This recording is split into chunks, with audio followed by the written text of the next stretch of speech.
অনেক সময় নিজের আপনকেও বিশ্বাস করে ধোঁকায় পড়ে যাচ্ছে।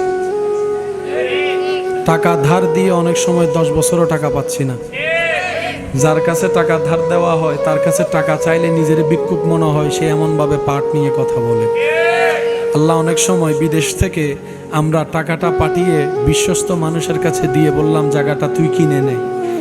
দেশে এসে পরে দেখলাম আমার কোনো নামই নেই, তার নামে সে রেজিস্ট্রি করে ফেলছে। অনেক সময় নিজের ছেলে মেয়ে বেঈমানি করছে, অনেক সময় নিজের বন্ধু বান্ধব স্ত্রী স্বামী বেঈমানি করছে। আল্লাহ এই রাস্তায় তো আমি একা চলতে পারবো না।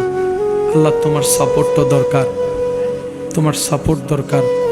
আল্লাহ পাক বলে যে তুই টেনশন করস কেন, আমি আছি তো। আল্লাহ তুমি কোথায় আছো?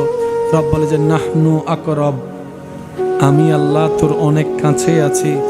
আল্লাহ কোথায় কাছে আছো? রব বলে যে তোর শরীরের শাহী রগের কাছেই আমি আল্লাহ আছি।